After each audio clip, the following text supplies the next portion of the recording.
जय हिंद दोस्तों, आपका हमारे YouTube चैनल MSc स्टडी में स्वागत है। यानी इस वीडियो में बात करेंगे क्लास 9th का जैक बोर्ड मॉडल पेपर यानी सेट 2 सब्जेक्ट विज्ञान। यानी इसका जो समय रहता है 1 घंटा 30 मिनट और यह पूर्णांक यानी टोटल 40 अंकों का रहता है। इसके बारे में सॉल्यूशन करना है। तो यदि आपको क्लास 9 और 10 से रिलेटेड यानी साइंस या मैथ का इसमें जो भी सब्जेक्ट का चाहिए उसका डिस्क्रिप्शन के नीचे लिंक दिया गया है, वहाँ पर जाकर देख सकते हैं। और जो भी आगे का यानी सेट अपलोड करेंगे उसका लिंक दे दिया जाएगा। तो इसमें क्लास 9 का सब्जेक्ट विज्ञान है और सेट 2 और सेट 1 का अपलोड हो गया है, यानी डिस्क्रिप्शन पर लिंक के नीचे देख सकते हैं। तो इसमें चलते हैं यानी प्रश्न की ओर। देखिए, इसमें पहला प्रश्न है, क्या स्वचालित वाहनों में एक यंत्र लगा होता है जो उनके द्वारा तय की गई दूरी को प्रदर्शित करता है, इस यंत्र को क्या कहते हैं। देखिए, यानी वाहनों में जो एक यंत्र लगा रहता है यानी तय की गई दूरी को प्रदर्शित करता है, तो इस यंत्र को क्या कहते हैं। तो पहला ऑप्शन है ओडोमीटर, स्पीडोमीटर, थर्मामीटर या इनमें से कोई नहीं। तो इसका जो करेक्ट आंसर हो जाएगा ऑप्शन ए यानी ओडोमीटर। यानी वाहनों में तय की गई दूरी को मापने का जो यंत्र होता है उसको ओडोमीटर कहा जाता है। यदि चाल का पूछे तो चाल का जो मापक होता है वह स्पीडोमीटर और दूरी का ओडोमीटर, इसे आप नोट कर सकते हैं। अब देखिए, इसमें क्वेश्चन 2 है, क्या सरल रेखी गति का उदाहरण है। देखिए, सरल रेखी गति का उदाहरण है सरल लोलक की गति, सड़क पर कार की गति, सूर्य के चारों ओर पृथ्वी की गति या इनमें से कोई नहीं। देखिए, सरल रेखी गति का मतलब क्या हुआ, यानी सीधी रेखा में गमन करना, एक सीधी यानी चाल के रूप में गमन करना। तो इसका करेक्ट आंसर हो जाएगा बी यानी सड़क पर कार की गति, या क्या है सरल रेखी गति का उदाहरण है। अब इसमें तीसरा है, क्या इकाई समय में निश्चित दिशा में तय की गई दूरी है, चाल, वेग, विस्थापन या त्वरण। तो देखिए, इकाई समय में निश्चित दिशा में जो तय की गई दूरी होता है उसको वेग कहा जाता है। तो इसका करेक्ट आंसर ऑप्शन बी हो जाएगा वेग। अब तीसरा है, क्या एक समान गति की अवस्था में त्वरण होता है। देखिए, शून्य, धनात्मक, ऋणात्मक या इनमें से कोई नहीं। प्रश्न है, क्या एक समान गति की अवस्था में त्वरण होता है। तो इसका करेक्ट आंसर हो जाएगा ऑप्शन ए शून्य। यानी एक समान गति की अवस्था में त्वरण क्या होता है, शून्य होता है, यानी इसका मान शून्य यानी 0 होता है। अब 5वां नंबर है, क्या सम्यक कैसी राशि है, यानी सदिश, अदिश, सदिश एवं अदिश या इनमें से कोई नहीं। देखिए, सदिश जो है या सम्यक जो है यह एक सदिश राशि है, यानी यह क्या है, सदिश राशि है। तो इसका करेक्ट आंसर ऑप्शन ए हो जाएगा, यानी सम्यक एक सदिश राशि है। अब देखिए, इसमें है, क्या सभी वस्तुएं अपनी अवस्था में परिवर्तन का विरोध करती है, यह गुण क्या कहलाता है। देखिए, सभी वस्तुएं अपनी अवस्था में परिवर्तन का विरोध करती है, यानी परिवर्तन का जो विरोध करती है यानी अवस्था में परिवर्तन का जो विरोध करती है वह प्रक्रिया क्या कहलाता है, जड़त्व। तो इसका ऑप्शन बी हो जाएगा करेक्ट, जड़त्व। अब इसमें 7 है, क्या सम्यक का एसआई मात्रक होता है, किलोग्राम मीटर प्रति second, kilogram metre second square या न्यूटन या मीटर प्रति सेकेंड। तो सम्यक का जो एसआई मात्रक होता है वह होता है किलोग्राम मीटर प्रति सेकेंड। तो इसका करेक्ट आंसर ऑप्शन ए हो जाएगा, इन्हें आप नोट कर सकते हैं। अब इसमें है, क्या 8 नंबर, यदि दो वस्तु ए और बी के द्रव्यमान क्रमशः 6 kg और 34 kg हो तो ए का जड़त्व बी से अधिक होगा या बी का ए से अधिक होगा, या दोनों का जड़त्व बराबर होगा, या ए तथा बी का जड़त्व शून्य होगा। देखिए, इसमें ए का जो द्रव्यमान 6 kg है और बी का द्रव्यमान 34 kg है, यानी क्या है, जिसका द्रव्यमान कम रहेगा उसका जड़त्व कम होता है और जिसका द्रव्यमान अधिक तो उसका जड़त्व भी अधिक होता है। तो इसमें है, क्या ए का जड़त्व बी से अधिक होगा। देखिए, ए का जड़त्व बी से तो कम है, अधिक नहीं है। अब इसमें है, क्या दोनों का जड़त्व बराबर होगा। तो दोनों का जड़त्व तो अलग है, बराबर तो नहीं है दोनों का द्रव्यमान। और इसमें डी है, क्या ए तथा बी का जड़त्व शून्य होगा। देखिए, दोनों का द्रव्यमान तो अलग अलग है तो जड़त्व तो शून्य नहीं होगा। तो इसमें बी में देखते हैं, क्या बी का जड़त्व ए से अधिक होगा। देखिए, बी का जड़त्व 34 kg है यानी इसका द्रव्यमान, और ए का द्रव्यमान है 6 kg, यानी बी का जड़त्व क्या है, ए से अधिक है। तो इसका करेक्ट आंसर ऑप्शन बी हो जाएगा। अब 9 नंबर क्वेश्चन है, क्या न्यूटन का कौन सा गति नियम ही गति का वास्तविक नियम है। देखिए, इसमें न्यूटन का कौन सा गति नियम ही गति का वास्तविक नियम है। तो इसमें प्रथम गति नियम, द्वितीय गति नियम, तृतीय गति नियम या इनमें से कोई नहीं। तो इसका जो करेक्ट आंसर होगा ऑप्शन बी हो जाएगा, यानी न्यूटन का यानी द्वितीय गति नियम, यानी यह क्या है, गति का वास्तविक नियम है। तो वही प्रश्न है, क्या न्यूटन का कौन सा गति नियम ही गति का वास्तविक नियम है। तो इसका करेक्ट आंसर ऑप्शन बी हो जाएगा। अब इसमें 10 नंबर है, क्या पृथ्वी के गुरुत्वीय त्वरण जी का मान है। देखिए पृथ्वी का गुरुत्वीय त्वरण यानी इसका जो सिंबल क्या होता है, जी यानी स्मॉल जी। तो इसका मात्रा क्या होता है, मीटर प्रति सेकेंड, मीटर प्रति सेकेंड स्क्वायर, या न्यूटन, या किलोग्राम मीटर प्रति सेकेंड। तो पृथ्वी के यानी गुरुत्वीय त्वरण जी जो है, इसका जो मात्रक होता है वह होता है मीटर प्रति सेकेंड स्क्वायर, यानी इसका करेक्ट आंसर ऑप्शन बी हो जाएगा।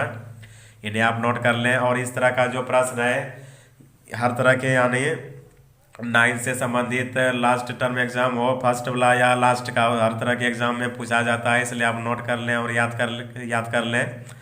अब देखिए इसमें 11 है, क्या पृथ्वी सूर्य के चारों ओर चक्कर लगाती है, यह किस बल के कारण होता है। गुरुत्वाकर्षण बल, उत्प्लावन बल, दबाव, या इनमें से कोई नहीं। देखिए पृथ्वी सूर्य के चारों ओर जो चक्कर लगाती है यह गुरुत्वाकर्षण बल के कारण। तो इसका करेक्ट आंसर ऑप्शन ए हो जाएगा, गुरुत्वाकर्षण।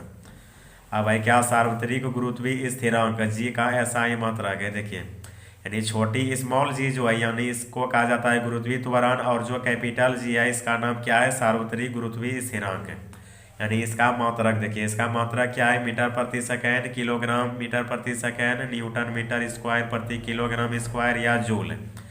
तो इसका जो मात्रक होता है वह ऑप्शन सी करेक्ट हो जाएगा, यानी न्यूटन मीटर स्क्वायर प्रति किलोग्राम स्क्वायर।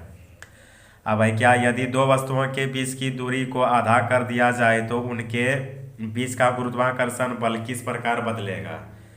यानी दो वस्तुओं के बीच की दूरी को यदि हम आधा कर देंगे तो उसके बीच का गुरुत्वाकर्षण बल जो है वह क्या, यानी उसमें परिवर्तन होगा, बढ़ेगा या घटेगा। तो इसका ऑप्शन है 4 गुना बढ़ जाएगा, 2 गुना बढ़ जाएगा, 4 गुना घट जाएगा, या 4 गुना बढ़ जाएगा, या घट है बढ़ जाएगा। तो देखिए यानी दो वस्तुओं के बीच की दूरी को यदि आधा कर देंगे तो उसके बीच का जो गुरुत्वाकर्षण होता है क्या होगा, वह 4 गुना बढ़ जाएगा। तो इसका करेक्ट आंसर ऑप्शन ए हो जाएगा।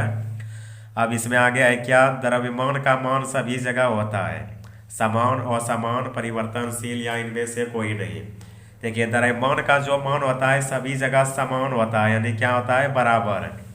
यदि हम एक जगह से दूसरे जगह पर जाएंगे कोई ग्रह या उपग्रह में, तो हमारा भार में भले ही चेंज हो सकता है, लेकिन द्रव्यमान क्या होता है, द्रव्यमान का मान सभी जगह समान होता है। तो इसका करेक्ट आंसर ऑप्शन ए हो जाएगा।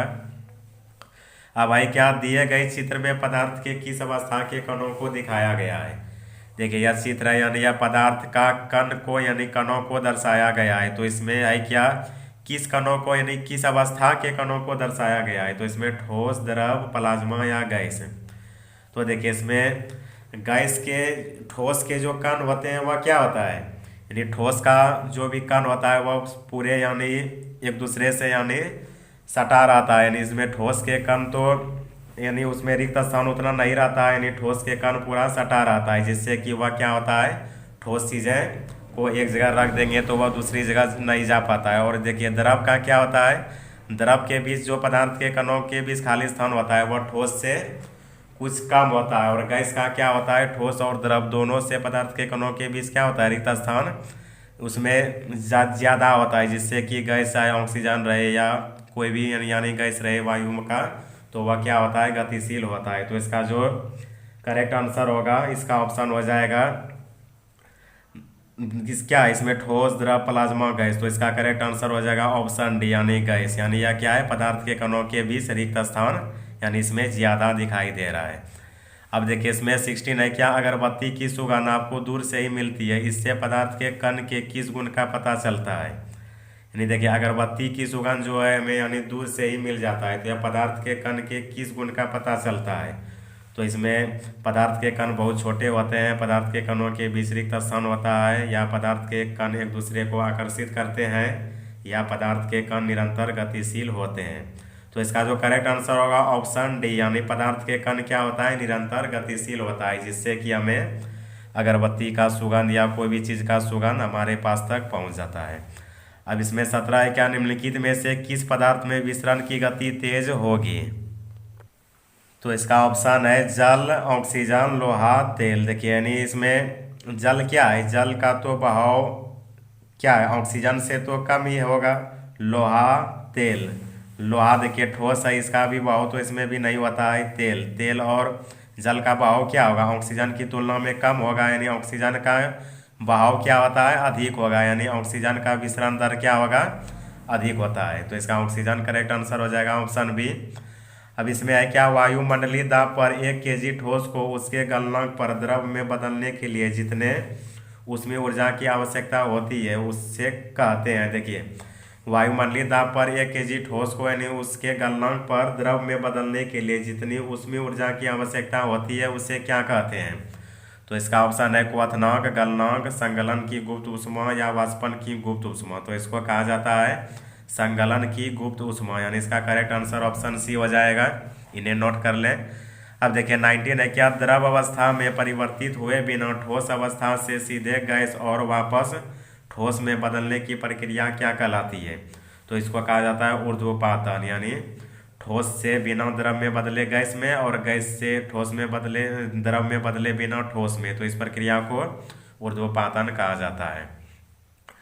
अब है क्या, क्वथनांक से कम ताप पर द्रव के वाष्प में परिवर्तन होने की प्रक्रिया क्या कहलाती है। तो इसका ऊर्ध्वपातन, वाष्पीकरण, संगलन, गलन, तो इस प्रक्रिया को कहा जाता है वाष्पीकरण, यानी इसका करेक्ट आंसर ऑप्शन बी हो जाएगा। अब है क्या, 0 डिग्री सेल्सियस बराबर होता है, देखिए 100 केल्विन, 273 केल्विन, 300 केल्विन या 0 केल्विन। तो 0 डिग्री सेल्सियस को जो केल्विन में बदलेंगे तो वो हो जाएगा 273 केल्विन, यानी इसका करेक्ट आंसर ऑप्शन बी हो जाएगा। अब इसमें 22 है क्या, डाल्टन के परमाणु सिद्धांत का निम्नलिखित में से कौन बिंदु द्रव्यमान संरक्षण के लिए नियम की व्याख्या करता है। देखिए डाल्टन के परमाणु सिद्धांत का निम्नलिखित में से कौन बिंदु द्रव्यमान संरक्षण के नियम की व्याख्या करता है। तो इसका ऑप्शन है सभी द्रव्य परमाणुओं से निर्मित होते हैं, दिए गए तत्व के सभी परमाणुओं का द्रव्यमान एवं रासायनिक गुणधर्म समान होता है, या परमाणु अविभाज्य सूक्ष्मतम होते हैं जो रासायनिक अभिक्रियाओं में न तो निर्मित होते हैं और न ही उसका विनाश होता है, और है क्या, किसी भी यौगिक में परमाणु की सापेक्ष संख्या एवं प्रकार निश्चित होती है। तो इसका करेक्ट आंसर ऑप्शन सी हो जाएगा। इन्हें नोट कर लें। अब इसमें 23 है क्या, ऑक्सीजन का परमाणु द्रव्यमान 16 यू यानी यूनिट है, तो इसका अर्थ है, देखिए इसमें ऑप्शन ए क्या है, ऑक्सीजन के परमाणु का द्रव्यमान 16 ग्राम है, या ऑप्शन बी ऑक्सीजन का एक परमाणु कार्बन 12 परमाणु के द्रव्यमान के 1/12वें भाग से 16 गुना भारी है, या ऑक्सीजन का परमाणु का द्रव्यमान कार्बन के परमाणु का द्रव्यमान से 16 अधिक है, या ऑक्सीजन का परमाणु द्रव्यमान कार्बन के परमाणु से 16 गुना कम है। तो यहाँ प्रश्न है क्या, ऑक्सीजन का परमाणु द्रव्यमान 16 यूनिट है, तो इसका अर्थ क्या होगा, उसका यूनिट यानी AMU कहलाता है, यानी परमाणु भार। तो इसका यानी क्या है, ऑक्सीजन के परमाणु का द्रव्यमान 16 ग्राम है, तो इसका जो करेक्ट आंसर होगा वह ऑप्शन ए हो जाएगा, यानी BCD सब नहीं होगा, यानी इसका करेक्ट आंसर ऑप्शन ए हो जाएगा।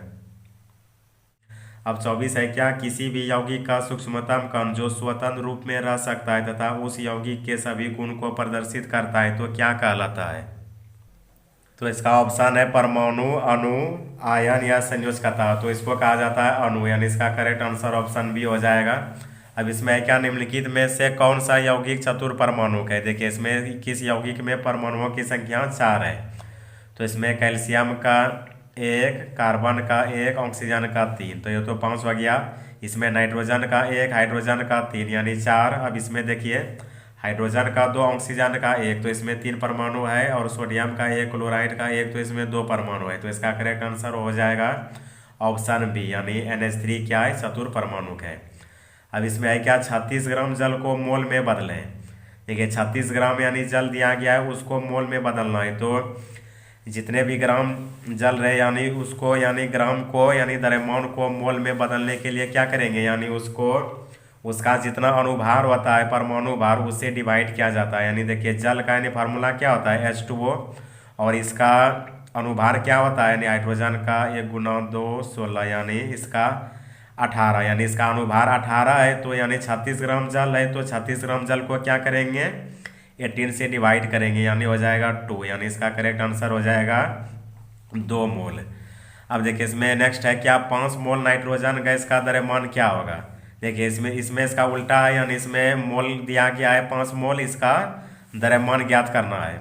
तो 5 मोल नाइट्रोजन गैस का द्रव्यमान क्या होगा, तो इसको यानी इसको ऐसे सॉल्व कर सकते हैं। यानी 5 यानी इसका मोल 5 मोल दिया गया है, इसका n यानी इसका द्रव्यमान ज्ञात करना है। तो इसमें देखिए नाइट्रोजन है, तो नाइट्रोजन का जो MU/N अनुभार होता है कितना होता है 14 यानी 14 होता है। तो इसमें n यानी मोल ज्ञात करना है, तो इसको क्रॉस मल्टीप्लाई कीजिए। यानी इसमें क्या होगा, यानी इसमें हो जाएगा n बराबर 70 यानी 70, यानी इसका n कितना निकल गया 70। तो इसका करेक्ट आंसर हो जाएगा ऑप्शन ए। तो इसमें अब देखिए 28 है क्या, कोशिका का बिजली घर क्या है। तो इसका अध्ययन तो आप कर चुके होंगे, यानी कोशिका का बिजली घर माइटोकॉन्ड्रिया को कहा जाता है। तो इसका ऑप्शन डी हो जाएगा। अब इसमें है क्या, निम्नलिखित में से किस कोशिकाओं का अपना DNA तथा राइबोसोम होता है। देखिए अंतर्द्रव्यी जालिका, गोल्जी उपकरण, लाइसोसोम या माइटोकॉन्ड्रिया। यानी प्रश्न है क्या, निम्नलिखित में से किस कोशिकांग का अपना DNA तथा राइबोसोम होता है। तो इसका जो करेक्ट आंसर होगा इसका हो जाएगा माइटोकॉन्ड्रिया। यानी इसका क्या है, इसका अपना DNA तथा राइबोसोम होता है। अब इसमें नेक्स्ट है क्या, किस कोशिकाओं को आत्महत्या की थैली कहा जाता है। देखिए अंतर्द्रव्यी जालिका, गोल्जी उपकरण, लाइसोसोम या माइटोकॉन्ड्रिया। तो लाइसोसोम को कोशिका का यानी कोशिकाओं को आत्महत्या की थैली कहा जाता है। तो इसका करेक्ट आंसर ऑप्शन सी हो जाएगा। अब इसमें क्या, प्रोकैरियोटिक कोशिका का उदाहरण है अमीबा, बैक्टीरिया, कवक या मनुष्य। देखिए प्रोकैरियोटिक कोशिका का जो उदाहरण है यानी इसको कहा जाता है बैक्टीरिया, यानी यह क्या है, प्रोकैरियोटिक कोशिका है। अब इसमें नेक्स्ट है क्या, झिल्ली जीवांत जनन की प्रक्रिया कहाँ होती है। देखिए झिल्ली जीवांत जनन की प्रक्रिया कहाँ होती है, अंतर्द्रव्यी जालिका, गोल्जी उपकरण, लाइसोसोम या माइटोकॉन्ड्रिया। तो इसका करेक्ट आंसर हो जाएगा ऑप्शन ए यानी अंतर्द्रव्यी जालिका। अब इसमें 33 है क्या, अर्धसूत्री विभाजन में संतति कोशिकाओं की संख्या क्या होती है। देखिए अर्धसूत्री विभाजन में संतति कोशिकाओं की संख्या क्या होती है। तो इसका क्या है, ऑप्शन 1 2 3 4। तो इसका करेक्ट आंसर हो जाएगा ऑप्शन बी 2, यानी अर्धसूत्री विभाजन में संतति कोशिकाओं की संख्या 2 होती है। तो इसका करेक्ट आंसर ऑप्शन बी हो जाएगा। अब इसमें 34 है क्या, एक जीव में गुणसूत्रों की संख्या 18 है, तो उस जीव के अंडे में गुणसूत्रों की संख्या कितना होगी। तो इसका ऑप्शन देखिए, यानी क्या है क्या, एक जीव में गुणसूत्रों की संख्या 18 है, तो उस जीव के अंडे में गुणसूत्रों की संख्या कितनी होगी। देखिए यानी एक जीव जब दूसरे जीव का यानी जीव में बदलेगा, यानी दूसरे जीव का जो संतान यानी उत्पन्न करेगा, तो उसका अंडे में जो गुणसूत्रों की संख्या क्या होगा, तो उसका भी जो गुणसूत्रों की संख्या 18 ही होगा। यानी इसका ऑप्शन क्या है, 18 9 यानी 9, तो यह भी नहीं होगा। 36 यानी यह भी नहीं होगा। 27 यह भी नहीं होगा। यानी प्रश्न है क्या, एक जीव में गुणसूत्रों की संख्या 18 है, तो उस जीव के अंडे में गुणसूत्रों की संख्या कितनी होगी। तो इसका करेक्ट आंसर यानी ऑप्शन ए ही होगा, यानी 18। अब इसमें है क्या, पौधे में जल एवं खनिज लवण का संवहन कौन करता है। देखिए इसका सेट 1 में था क्या, पौधे में भोजन का परिवहन कौन करता है। तो उसका फ्लोएम बताए थे। तो इसमें पौधे में जल एवं खनिज लवण का संवहन कौन करता है। तो इसका करेक्ट आंसर ऑप्शन ए हो जाएगा, जाइलम। अब इसमें क्या 36, रक्त एक उत्तक है, पेशी उत्तक, तंत्रिका, संयोजी या मांसपेशी। तो रक्त एक प्रकार का संयोजी उत्तक है। तो इसका करेक्ट आंसर ऑप्शन सी हो जाएगा, संयोजी उत्तक है। अब इसमें है क्या, अस्थि एवं मांसपेशी को जोड़ने वाली रचना है। देखिए अस्थि और मांसपेशी को जोड़ने वाली रचना यह सेट 1 में भी था और सेट 2 में रिपीट किया जा रहा है। तो इसका जो ऑप्शन देखिए, तो इसका है लिगामेंट, टेंडन, तंत्रिका या मांसपेशी। तो इसका करेक्ट आंसर हो जाएगा टेंडन, यानी अस्थि और मांसपेशी के जोड़ने वाली रचना क्या कहलाता है, टेंडन। अब इसमें देखिए 38 है क्या, पैरेनकाइमा जिसमें क्लोरोफिल हो कहलाती है। एरेनकाइमा, कोलेनकाइमा, क्लोरेनकाइमा या स्क्लेरेनकाइमा। यानी पैरेनकाइमा जिसमें क्लोरोफिल हो क्या कहलाती है, क्लोरेनकाइमा। तो इसका करेक्ट आंसर ऑप्शन सी हो जाएगा, क्लोरेनकाइमा। अब 39 है क्या, किस ऊतक के विभाजन से पौधे की लंबाई बढ़ती है। विभाज्योतक ऊतक, अस्थायी, पैरेनकाइमा या स्क्लेरेनकाइमा।